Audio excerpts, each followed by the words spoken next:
नमस्कार, हून टीवी देख रहे हैं आप। मैं हूं आपके साथ विशाल गर्ग। खबरों की शुरुआत करेंगे।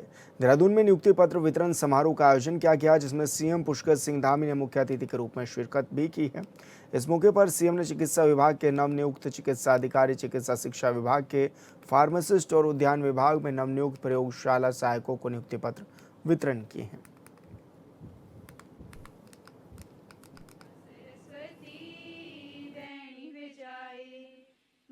पत्र नौकरी का एक दस्तावेज मात्र नहीं है, बल्कि उत्तराखंड की 1.25 करोड़ जनता का सेवा का संकल्प पत्र आज आपको मिल रहा है।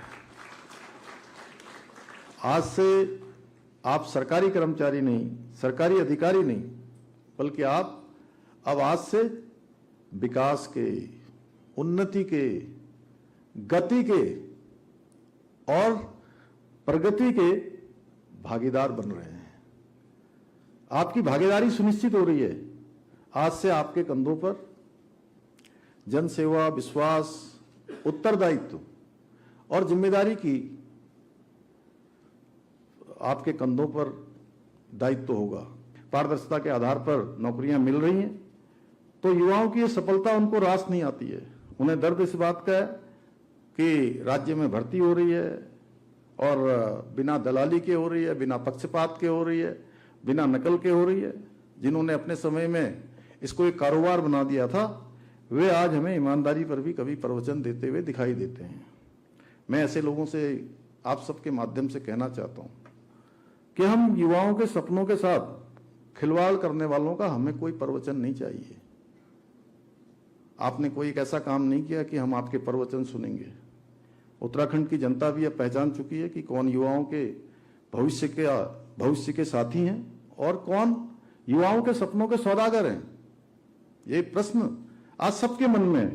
साथियों, मेरा आप सभी से आग्रह है कि आप अपनी इस उपलब्धि को बहुत ही सबसे पहले तो भगवान को समर्पित कीजिए, अपने माता पिता को समर्पित कीजिए, अपने गुरुजनों को समर्पित कीजिए कि आपको इतना बड़ा अवसर मिला। देखिए, इतने लोग इस भर्ती परीक्षा में शामिल हुए होंगे, मुझे लगता है कम से कम हजारों तो हुए ही होंगे, और उन हजारों में से आप ही कुछ सैकड़ों लोगों को अवसर मिला है।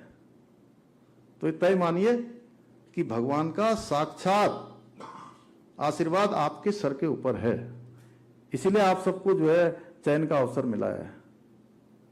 अन्यथा बहुत सारे लोग परीक्षा देते हैं, उनका नंबर नहीं आता है।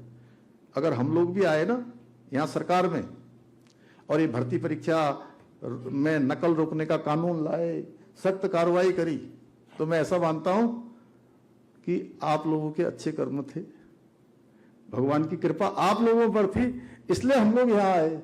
नहीं तो यहाँ तो और लोग भी पहले आते रहे, वही पहले कर देते। अगर जो आपसे पहले वाले बहुत सारे लोग जिनकी उम्र आयु पूरी हो गई होगी, वो भर्ती परीक्षाओं में शामिल ही नहीं हो पाए होंगे, या हुए भी होंगे तो उनका सिलेक्शन नहीं हुआ होगा।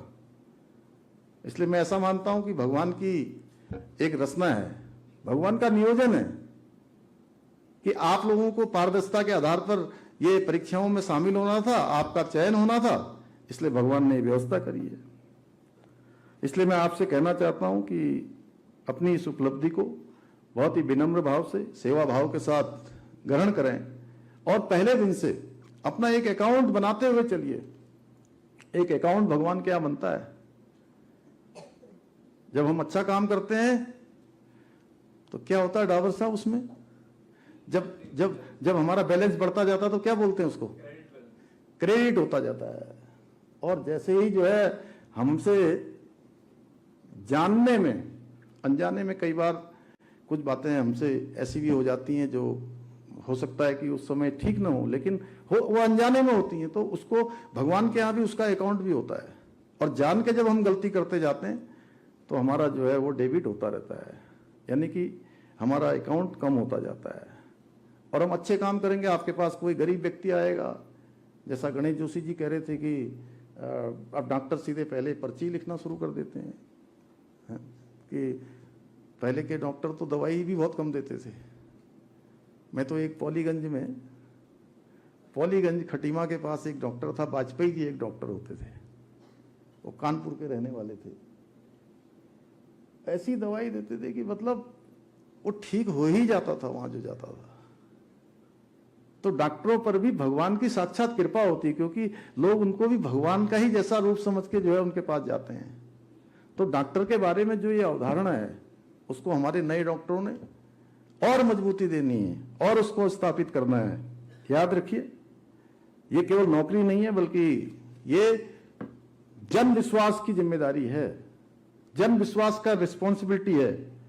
और नर सेवा नारायण सेवा के भावना के साथ जब आप अपना कार्य करेंगे ना, तब आपका प्रत्येक कार्य लोगों की समस्याओं को दूर करने के साथ साथ समाज और राष्ट्र के निर्माण में भी सहायक होगा।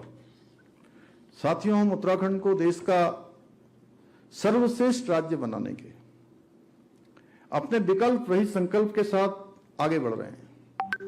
और जब मैं विकल्प रहित संकल्प कहता हूं तो वो ऐसा संकल्प होता है जिसमें कोई विकल्प नहीं होता है। वो ऐसा मिशन है जिसमें कोई ऑप्शन नहीं है, यानी कि एक ही रास्ता है, एक ही संकल्प है, एक ही मिशन है, एक ही संकल्प है।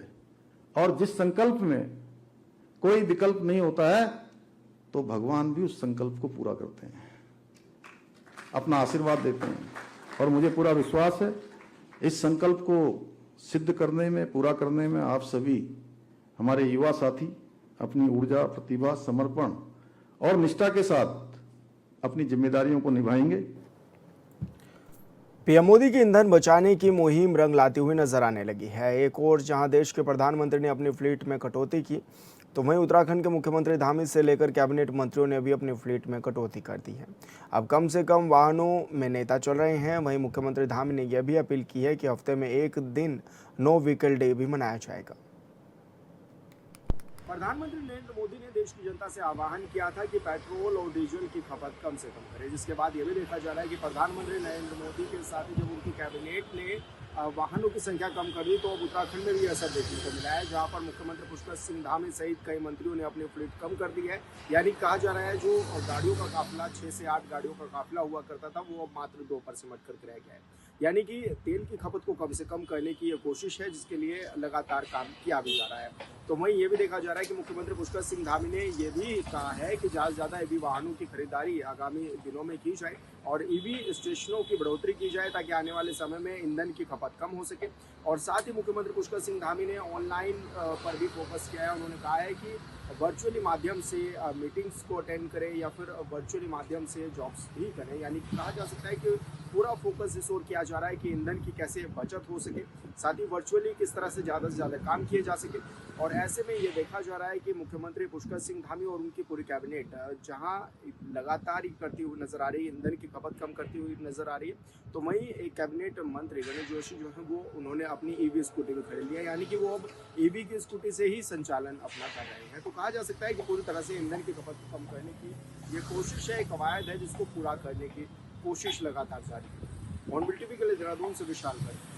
प्रधानमंत्री नरेंद्र मोदी ने हरिद्वार में प्रधानमंत्री नरेंद्र मोदी की अपील का असर देखने को मिला है, जहां जिलाधिकारी मयूर दीक्षित सरकारी वाहन छोड़ पैदल कलेक्ट्रेट पहुंचे हैं। इस दौरान डीएम को पैदल आता देख कई अधिकारी और कर्मचारी भी दोपहिया और पैदल कार्यालय पहुंचने लगे। हरिद्वार रुड़की विकास प्राधिकरण के सचिव मनीष सिंह और मुख्य विकास अधिकारी ललित नारायण मिश्रा भी पैदल बैठक में शामिल होने पहुंचे। इस संबंध में डीएम मयूर दीक्षित ने कहा है कि अधिकारी और कर्मचारियों से सरकारी वाहनों का उपयोग कम करने की अपील की गई है। उन्होंने स्पष्ट किया है कि वो खुद भी आगे नियमित रूप से पैदल कलेक्ट्रेट पहुंचेंगे ताकि दूसरे लोग भी प्रेरित हो सकें।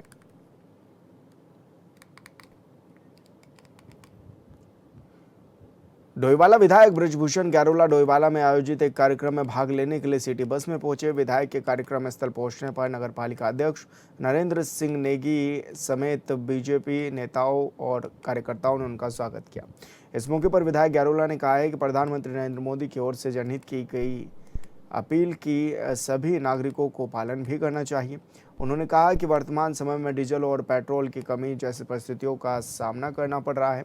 ऐसे में लोगों को ज़्यादा से ज़्यादा सार्वजनिक वाहनों का उपयोग करना चाहिए। वहीं उन्होंने इलेक्ट्रॉनिक वाहनों के प्रयोग को भी बढ़ावा देने की बात कही है।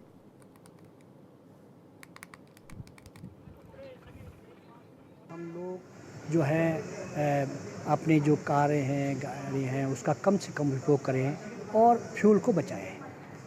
ये हमारे लिए एक उनका संदेश है।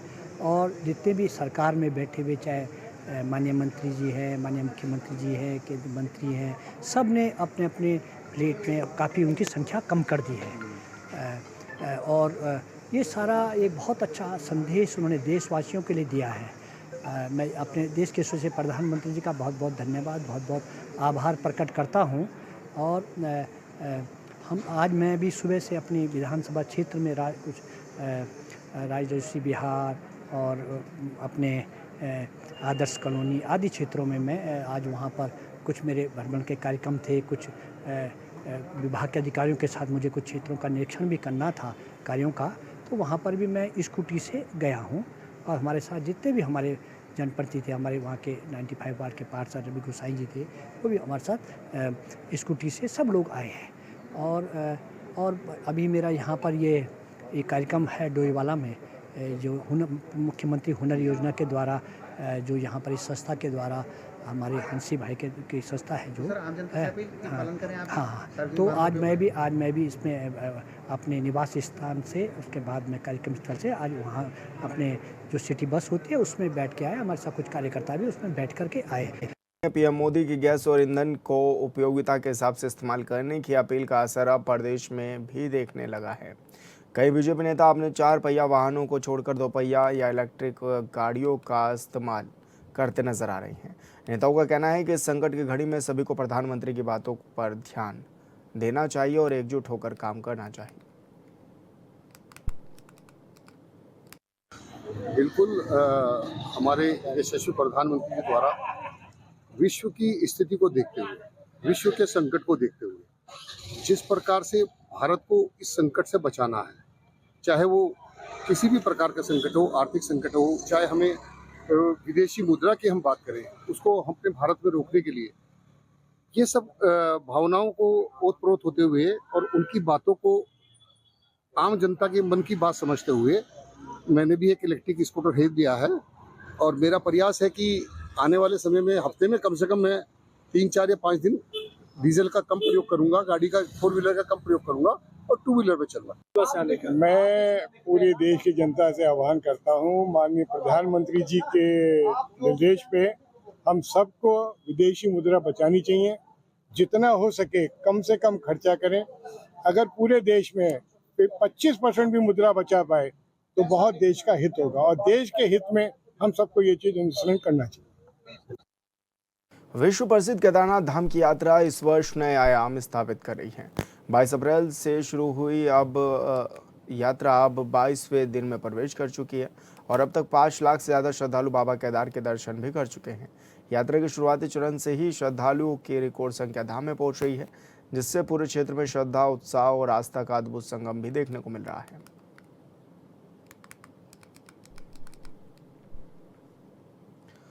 उत्तराखंड की विश्व प्रसिद्ध चारधाम यात्रा नए रिकॉर्ड बनाने की दिशा में आगे बढ़ रही है। चारधाम यात्रा में दर्शन का आंकड़ा अब तक 15 लाख तक पहुंच गया है।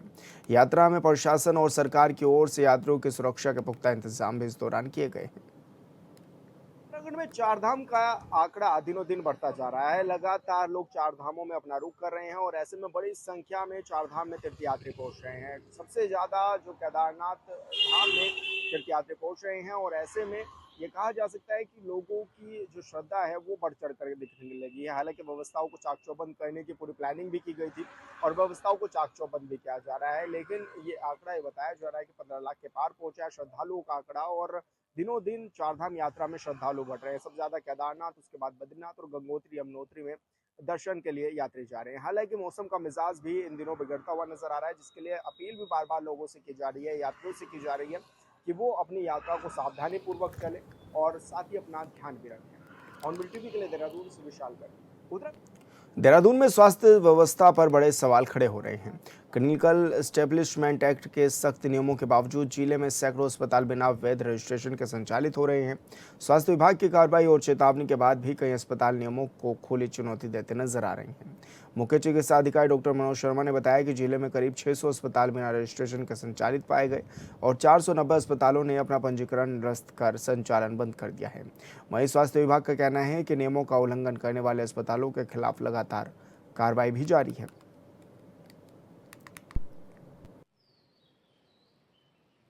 क्लिनिकल एस्टिमेशन एक्ट में कोई भी अगर कोई क्लिनिक चलाता है, अस्पताल चलाता है, कोई भी मेडिकल प्रैक्टिस करता है, तो उसको क्लिनिकल एस्टिमेशन एक्ट में रजिस्ट्रेशन कराना जो है वो आवश्यक होता है। तो अभी तक अगर हम पूरे टोटल अपने रजिस्ट्रेशन की बात करें अपने ज़िले में, अब तक हमारे पास जो 2590 है, इसमें रजिस्ट्रेशन अभी तक हुए हैं क्लिनिकल एस्टिमेशन एक्ट के अंतर्गत, जिसमें से लगभग जो 490 के करीब जो अस्पताल हैं वो अब बंद भी हो गए हैं बीच-बीच में। या तो उनके हमने निरस्त कर दिए हैं रजिस्ट्रेशन क्योंकि उन्होंने रिन्यूअल नहीं कराया, या वो उन्होंने ये सूचना दी है कि हम अपना अस्पताल जो है वो बंद कर रहे हैं। और इसमें समय-समय पे हमारे द्वारा निरीक्षण भी किया जाता है। तो इस साल अगर हम बात करें तो 61 हमने सेंटर्स का ऐसे का निरीक्षण किया था, जिसमें हमने 44 को इसमें जो है वो नोटिस जारी किया था। जिसमें से जो 44 में 25 को तो उनका नोटिस था जिनका कि रजिस्ट्रेशन है और कुछ ना कुछ इसमें कमियाँ पाई गई थी, तो उसके संबंध में नोटिस दिया गया था। उसके बाद जो है इसमें 11 ने आकर के, जो जिनका रजिस्ट्रेशन नहीं था, 11 ने आकर के अपना रजिस्ट्रेशन भी करा लिया और 8 अभी और ऐसे हैं जिन्होंने कि रजिस्ट्रेशन के लिए अप्लाई किया, रजिस्ट्रेशन की कार्रवाई जो है वो चल रही है। तो पिछले वर्ष से बात करें तो हमने लगभग 4 अस्पतालों पे जो शास्ति है वो भी लगाई थी, पेनल्टी भी लगाई थी, जिसमें एक हॉस्पिटल पे तो लगभग हमने 1 लाख की पेनल्टी लगाई थी, एक पे 30,000 की लगाई थी और एक को हमने उसका दो का जो तो हमने वो टेम्परेरी सस्पेंड किया था लाइसेंस, और उसके बाद इंक्वायरी होने के बाद ही उसको खोला था। भगवानपुर के सिकंदरपुर भैंसवाला गांव स्थित एक स्कूल में बच्चों के आपसी कहासुनी के बाद शिक्षक ने मासूम को बेरहमी से पीटा है, जिससे उसके गाल पर बुरी तरह निशान भी बन गए हैं। घर जाकर जब मासूम ने आप बीती बताई तो परिजनों ने मीडिया के सामने आकर पुलिस से कार्रवाई करने की भी मांग की है।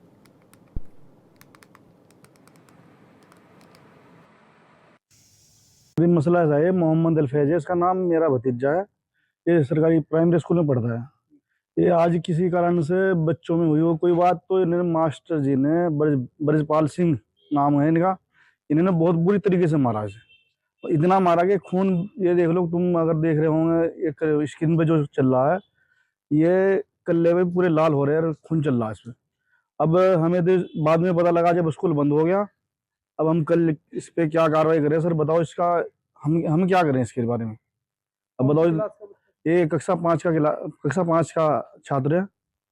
तो अब शिकायत करोगे इसकी आप? हाँ सर, शिकायत जरूर करेंगे हम इसकी जी। जी। पौड़ी क्षेत्र के सतपुली क्षेत्र में युवक के आत्महत्या प्रकरण को लेकर अब क्षेत्र में निष्पक्ष जांच की मांग जोर पकड़ने लगी है। कांग्रेस नेता और पूर्व दर्जाधारी राज्य मंत्री अरुणा कुमार ने रेतपुर गांव पहुंचकर शोकाकुल परिवार से मुलाकात की और उन्हें सांत्वना दी। इस दौरान उन्होंने पीड़ित परिवार से पूरे घटनाक्रम की विस्तार से जानकारी भी ली, साथ ही हर संभव सहयोग का भरोसा भी दिलाया है। अरुणा कुमार ने मामले की निष्पक्ष जांच कर दोषियों के खिलाफ कठोर कार्रवाई की मांग उठाते हुए पूरे प्रकरण में पुलिस की भूमिका पर भी सवाल खड़े किए हैं। यही निवेदन है कि बस उसकी निष्पक्ष जांच हो, जो भी है साफ साफ सामने आए, साफ साफ पता चले कि असली रीज़न क्या है। लोग तो फिर बातें बनाते ही हैं कि नहीं, हर लोग तो अपने अपने पीछे पल्लू छड़ाने का काम तो करते ही हैं कि नहीं ये हुआ होगा या फिर इस वजह से हुआ होगा, पर असली रीज़न तो वही जान सकते हैं ना। यही चाहती हूँ मैं सरकार से कि बस निष्पक्ष जांच हो इसकी। पर जैसे बता रहे थे कि उसकी चप्पल ही निकली थी, अगर फांसी लगाई होगी तो छटपटाया तो होगा, ऐसा तो हुआ नहीं होगा कि नहीं, मतलब बिल्कुल ही एक ही टाइम को। पर ये तो मैं नहीं बोल सकती ना, जब यहाँ पे पूरी जांच होगी तभी जाके इसका पता चलेगा। धामी जी से मेरी बस यही निवेदन है कि बस निष्पक्ष जांच हो और जो लोग गुनहगार हैं उन पे सख्त कार्रवाई हो, बस यही चाहती हूँ मैं। मुझे बड़े दुख की बात है, और मेरे प्रदेश अध्यक्ष भी और पार्टी के अन्य नेता भी यहाँ आए थे जिस दिन उस बच्चे ने इस तरह का काम किया था। मैं उस दिन पार्टी के नेताओं के साथ ना आना मैंने उचित नहीं समझा। अन्य पार्टियों के लोग भी आ रहे हैं, लेकिन मेरा व्यक्तिगत आना इसलिए था कि मेरे समाज का बच्चा था और मुझे बड़ा दुख है। और एक माँ होने के नाते मैं उसकी माँ के दुख में शामिल होने के लिए आई हूँ। मेरा सरकार से, पुलिस प्रशासन से ये कहना है कि उस बच्चे की पोस्टमार्टम रिपोर्ट को जो है वो शीघ्र से शीघ्र उपलब्ध कराएं और उसमें बताएं कि उस बच्चे को चोट किस प्रकार से लगी है। मसूरी में दो समुदायों के बीच हुए विवाद में जमकर मारपीट हुई। घटना में कई लोग चोटिल भी इस दौरान हो गए। विवाद के बाद पूरी रात कोतवाली परिसर में भारी हंगामा चलता रहा और माहौल तनावपूर्ण भी बना रहा। वहीं सुबह कोतवाली पहुंचे वाल्मीकि समाज और नगर पालिका के सफाई कर्मचारियों ने आरोप लगाया कि कुछ लोग लगातार उन्हें निशाना बना रहे हैं और जातिसूचक टिप्पणी कर माहौल खराब करने की कोशिश कर रहे हैं। उन्होंने चेतावनी दी कि अगर समय रहते कार्रवाई नहीं हुई तो आंदोलन और तेज किया जाएगा।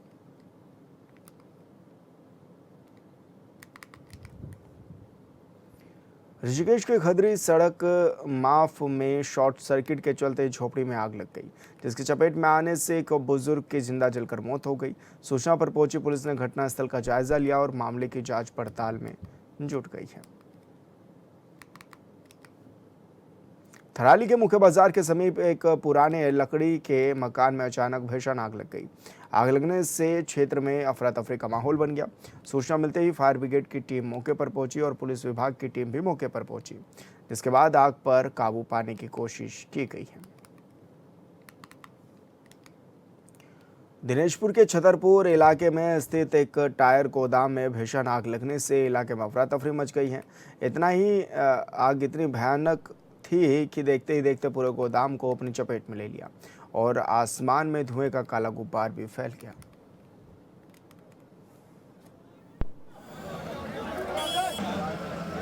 देखिए 8:30 बजे के आसपास हमारे पास फायर स्टेशन पंतनगर और रुद्रपुर में एमडीटी के माध्यम से सूचना आई कि जयनगर में एक टायर के गोदाम में आग लगी है। तत्काल हमारे जो नियरेस्ट फायर स्टेशन थे, जैसे कि पंतनगर है, रुद्रपुर है और इंडस्ट्रीज की गाड़ियां, ये सब हमने मौके पे बुलाई। जब हमारी टीम यहाँ साइट पे पहुंची तो हमने देखा कि आग काफ़ी विकराल है, तो हमने इंडस्ट्रीज की भी सहायता ली और सपोर्टिंग के तौर पे वहाँ से भी 4 गाड़ियाँ बुलाई। हमारी एक गाड़ी जो थी वो गदरपुर में, उसको भी हमने बुलाया और लगातार हम फायर फाइटिंग कर रहे हैं और उम्मीद है कि हम बहुत ही जल्द आग पे काबू पा लेंगे। आग अभी कंट्रोल्ड है। देखिए वो जाँच का विषय है, वो जाँच करने के बाद ही पता चल पाएगा कि इनका कितना नुकसान हुआ है। तो आग लगने की वजह और जो क्षति का नुकसान है वो जाँच का मुद्दा है। जाँच के बाद ही हम एग्जैक्ट बता पाएंगे आपको। और फिलहाल इस बुलेटिन में मेरे साथ इतना ही। आप देखते रहिए हॉर्नबिल टीवी। नमस्कार।